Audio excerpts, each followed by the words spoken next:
Good evening, everyone. It's wonderful to be with you here on this very emotional evening, because we had Christmas earlier in the week, and then Jacques Callis reached his final test century this morning. It was a beautiful moment to behold. So I'm very excited to share with you this evening. It's also my first time preaching in shorts, taking inspiration from Roland, so we're going to see how that goes. If you fail to listen to me because of my hairy legs, I'm very sorry.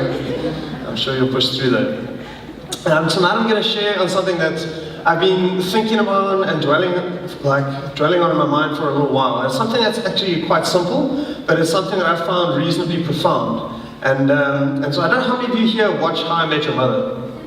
Anyone watch the show? I'm not necessarily saying you should or that it's a good show to watch. It's not terrible, but I have watched it, and there were a couple of adverts that Comedy Central ran for How I Met Your Mother, and one of them had this little clip in it, so I couldn't find a slightly longer version, but Alex, will you just play this little one? I'm going to teach you how to live. So the one guy is Ted and the other guy is Barney, and I'm sure you guys all know Barney. And so Barney says to him, he comes up to Ted and says, "Ted, I'm going to teach you how to live." And as I was reading through these passages and as I was dwelling on this idea of walking by faith, I really felt that's what God said to me as I was reading the passage. Brad, I'm going to teach you how to live. And it was quite a simple and a profound thing. And I'm sure you've heard the line in the song that says, "We walk by faith and not by sight." Right? And the first time I heard that, I was probably a little bit of a younger Christian, and I heard it in one of the songs we're going to sing later by Hillsong United. But it's one of those great song lines that doesn't actually just come from the writer's mind, but comes straight from Scripture. And so what I want to do tonight is to unpack a little bit of what that means. What does it mean to walk by faith? What kind of faith is the author talking about? And what does that start to look like for us? And this all started for me a little while ago when I felt God was speaking to me about faith. And He was speaking to me, Brad, He wants to grow my faith. He wants, there have been a lot of words. I got like 5 words in the space of like a week and a half about like God working on my faith. And so I decided it would probably be a good idea to spend some time in the book of Hebrews and try and understand the author's perspective on faith. To try and augment whatever God was doing. Maybe He would speak to me through that. So I did that, and it was very interesting. But this particular command to walk by faith doesn't come from Hebrews. It comes from Paul's second book that he writes to the Corinthian church in 2 Corinthians 5. But it's a little bit of a parenthesis, so you can turn there if you'd like. But what's happening is Paul's actually busy arguing something else. He's busy describing to the Corinthians how life in this life is actually, it's temporary, it's not really the be-all and end-all. And in the process of making this point, he says, but we live by faith and not by sight. So the first thing I want to do together as we investigate what this means is to just read together 2 Corinthians 5 from verse 1 to 5. So it's going to come up behind me, but if you have a Bible, feel free to double check that we're not lying. Or if you think that's very interesting, you can read it in your version. But we're going to read from the NLT, and it says, "For we know that when this earthly tent that we live in is taken down, that is, when we die and leave this earthly body, we will have a house in heaven, an eternal body, made for us by God Himself, and not by human hands. We grow weary in our present bodies, and we long to put on our heavenly bodies like new clothing. For we will put on heavenly bodies, we will not be spirits without bodies. While we live in these earthly bodies, we groan and we sigh, but it's not that we want to die and get rid of these bodies that clothe us. Rather, we want to put on new bodies, so that our dying bodies may be swallowed up in life. God Himself has prepared us for this, and as a guarantee, He gave us His Holy Spirit." And so this is the passage that comes before this idea of walking by faith. And in this passage, Paul is making the point that the life we live in at the moment anticipates the one that is to come. And even if we die, God has got a better place for us. In fact, in this life you're going to experience many trials. And he talks about how our bodies are groaning and sighing because of the weight of the burdens that we endure during this life. But he says to us we should take comfort because that's the way in which God has designed it. But one of the things I began to notice as I read through Hebrews and as I read through this passage was that when the Bible starts talking about faith, what it invariably ends up doing is that it starts shepherding you and guiding you towards a different perspective. You can't just read a passage on faith and not adopt this perspective, because then you're going to miss the boat of what the author's talking about. The perspective is one, it looks forward, it sees beyond what's currently immediately in your circumstance, and asks you to see something bigger, see the broader picture. Now, back when I was in school, which was almost 10 years ago now, I was one of those kids who did admins. That's right, additional mathematics. I chose to do that for funsies. Joke's on me, it wasn't very fun. But I did AdMaths, and we did the subject for 3 years. And during the course of those 3 years, I had 3 different teachers, and one of them was really good. And so during that first year where we were doing AdMaths with him, it was really helpful, and I was learning a lot. But how many of our youth guys here or done matric have done matric calculus? Right? Manny, Nicole, you guys have done some calculus, right? So calculus I really enjoyed, but part of calculus is integration. Now integration for me just didn't go very well. Integration was something that you do in AdMaths. Thank you guys get to avoid it in normal maths, unless you're keen like me and did additional maths. Integration just never worked out for me. There was this thing called integration by parts. It was a way in which you could do integration, just never worked. I would always try it and it would go a horribly long page of working out and get the wrong answer. I was like, I'm over it. But so AdMaths became a slog. It was a loss. But you know, our teacher in grade 9 said to us, guys, you know, AdMaths is going to be an option for you next year. You guys are a stream maths class. I really think you should do it. It'll be really beneficial. And so a lot of us decided to do it. And we carried on doing AdMaths. And, you know, by the time you get to the final matric exam for AdMaths, it was the only exam where I've ever looked at the paper and just kind of skim read it and gone, okay, I'm not going to do that question, I'm not going to do that question, I'm not going to do that. I can answer 60% of this paper, and maybe I'll get some of that 60% right. I think it was a hard paper because somehow I got 70% for AdMaths. There must have been a bell curve that happened somewhere along the line. But you can imagine me sitting in this exam just going, man, like this subject is terrible. Why did I decide to do this? So this is a dumb idea. But the whole time the teacher had been saying, you know, it's going to be helpful to you. And in one respect they were right, because our AdMaths syllabus only had 2 years. And so when I was in grade 10, there was no AdMaths syllabus, but we had an AdMaths class. And so what we did is we did maths instead. So I had 2 grade 10 maths classes a day for the first half of grade 10. And so then we finished grade 10 maths by June. Okay, well, we'll do grade 11 maths in the second half. So we finished grade 11 maths by the end of grade 10. And so I spent grade 11 doing grade 12 maths, and then by the time I got to grade 12, I had done all the maths. And so I think I have done every single past paper from 2003 to 1875. We literally did like 4 or 5 past papers a week. There were provincial past papers before they were national, but we did like all of them. So when I got into my matric maths paper, I finished my paper 1 with like an hour and a half to spare because I'd seen every question before. You know? And then when I got to university, I got to start doing Mann 1002, which was significantly more challenging than the maths I'd done before, but I found that the first half of it was a lot easier because I'd done AdMaths. And the thing was, when I was doing AdMaths, I couldn't see that perspective. I couldn't realize that what people were telling me, that one day this will be better for you, was actually true. But that's the perspective that Paul asks us to adopt. He's like, guys, I know right now it sucks. Right now it can be really hard. Right now you can be poor, you can be hurt, you can be oppressed, you can be sick. You know, you can be just battling with stuff and dealing with stuff that's not awesome. But I promise you, one day it will be better.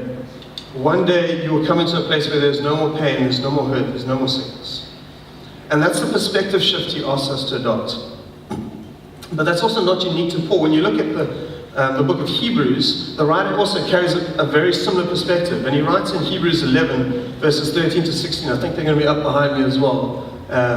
Alex, are they there? Yes, okay. And he says this, he says these all, and he's speaking about the heroes of the faith, right? He's got a big long list of all the great guys in the Old Testament history. And he's spoken about these guys so far. Abel, Enoch, Abraham, Sarah, and Noah. They've all the guys he's spoken about. He says these guys all died in faith, not having received the things promised, but having seen them and greeted them from afar, and having acknowledged that they were strangers and exiles on earth. For people who speak thus make it clear that they are seeking a homeland. If they had been thinking of the land from which they had gone out, they would have had opportunity to return. But as it is they desire a better country, it is a heavenly one. Therefore God is not ashamed to be called their God, and he has prepared for them a city. Just for example, Abraham was a guy who was happily living in a place called Ur. It was a party there, he had a little family, it was great. And God said to him, Abraham, what I want you to do is I want you to leave this place that you know, and I want you to go to this place I'm going to give you. And so Abraham was very obedient, and off he goes. And he goes to this place, and God promises him, he says, Abraham, I'm going to bless all nations through you. Your descendants are going to be more than the stars in the sky and the sand on the seashore. but you're also not going to get to actually own the land that I'm going to give you. Actually, the only thing you're going to see is a little plot of land where you can bury you and your wife. And that's all Abraham ever got of the promised land. And yet, he has the perspective that he goes there and he remembers that he is a stranger and an exile in the world. And I love that phrase. I love that when the writer says they had the opportunity, if they looked back, they would have returned to where they had come. They would have given up the quest, they would have let go and they would have walked back. But they hold on to that perspective that there is something greater, something beyond their immediate context that calls them forward. Abraham knew that his true home was one day in heaven. And that's why he was able to resist the temptation to go back to what he knew, to what he owned, to where he was someone. And says, therefore God is not ashamed to be called their God. I think that's just a beautiful line. When we have that kind of faith, when we hold the right perspective, then God is not ashamed to be called our God. And we carry that same call as we examine our faith. We're called to hold our faith with this eternal perspective. And it's in this context where Paul's just explained this perspective that exists, that he then goes on to talk about this idea of faith. He says, we walk by faith and not by sight. We'll read from 2 Corinthians 5 now, verses 6 and 7. It says, so we are always of good courage. We know that while we are at home in the body, we are away from the Lord, for we walk by faith and not by sight. And the thing that I found really interesting about this small little phrase is that Paul uses faith as the basis for action and for decisions. And I realize if I say that right now, that might sound a little bit out there. You might be like, Brad, I'm not entirely sure how you interpret walk into basis for action and decisions. But bear with me for a moment, and let's go a little deeper together. I thought the best way to try and dig into that is to look into that chapter of the Bible that is devoted to the idea of faith. And so if you look at Hebrews 11, what you'll see is that the author of Hebrews 11, he defines faith right at the beginning. In Hebrews 11, verse 1, he says, faith is the assurance of things hoped for, it's the conviction of things not seen. And I think we need to pause here for a moment and just consider what he's just said, because it's quite profound. And if I'm honest with myself, the two objects of that sentence are quite awkward. You know, the faith is the subject and then there's two objects. The first one is the assurance of things hoped for. I don't know what happens when you look up assurance in the dictionary, but when I looked it up, I found the state of being assured. Your dictionaries are very helpful like that. But then it goes on, it says, a being certain in the mind, or a confidence of mind or manner, easy freedom from self-doubt or uncertainty. And then he goes on and he says, the conviction of things not seen. And conviction is defined as the feeling of being sure of what you believe or say to be true. And I think for me, I find that really awkward because when I think about my faith in reality, I actually link it quite closely with my idea of hope. And hope is something that you want to happen or something you want to be true, that it could happen or could be true. But faith is more than hope. Faith is the assurance of hope. Faith is the conviction that the hope that we have must come to pass. And what was really interesting is the writer of Hebrews doesn't leave space for faith to be operating in the realm of possibility. For him, faith is the undeniable certainty that our hope will come to pass. And so when you have that perspective of what faith is, the rest of the chapter starts to make a lot of sense, because then he goes on and he talks about all the heroes of the faith. And unfortunately, I don't have time to go deeply into that tonight, but what I have done is I found when I went through it, that faith becomes the basis for action, because every time you see something, you see that faith was the cause of a verb, right?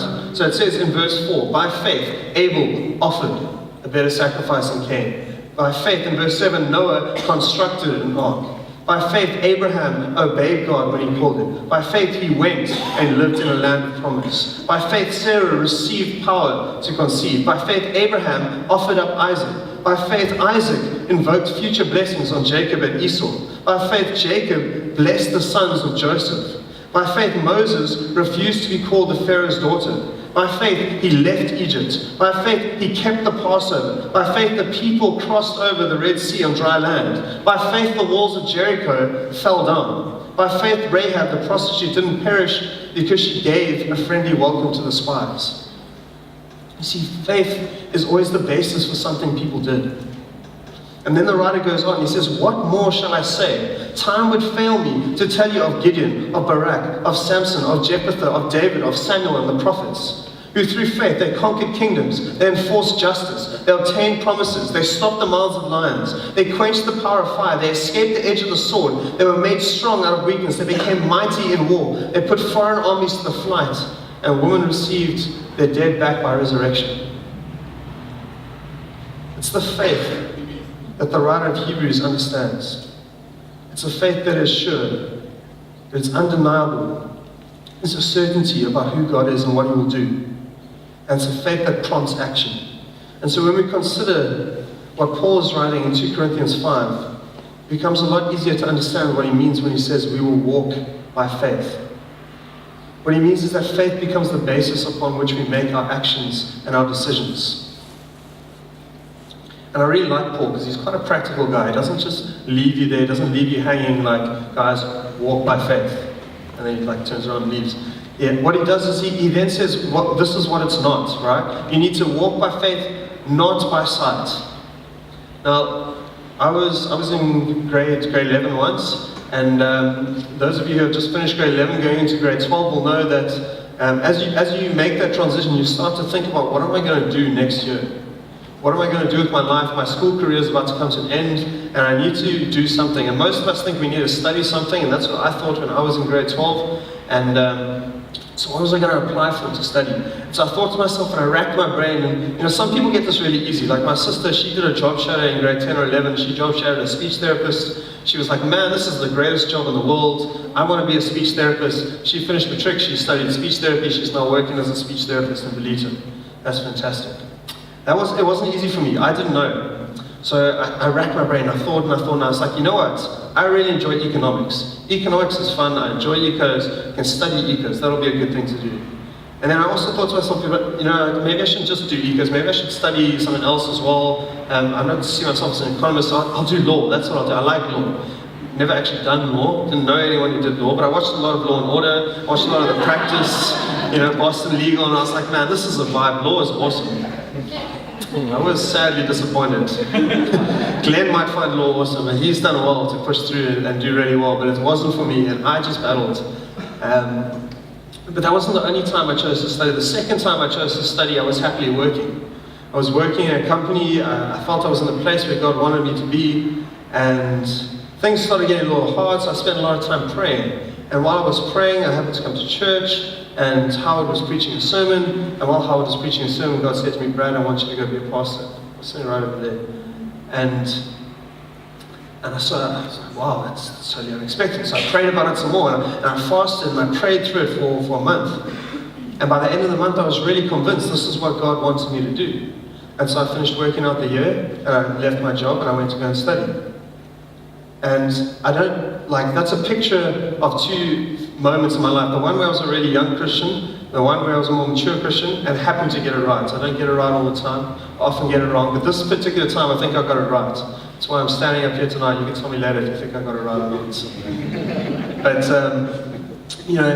the first time, I made the decision based on what I thought would be good for myself.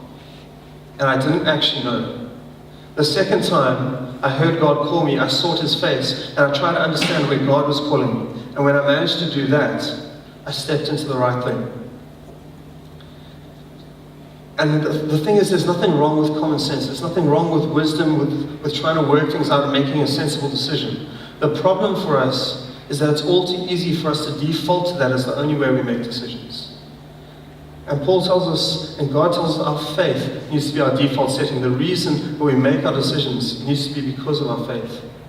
For the undeniable certainty that we have in our hope in Christ that will come to pass.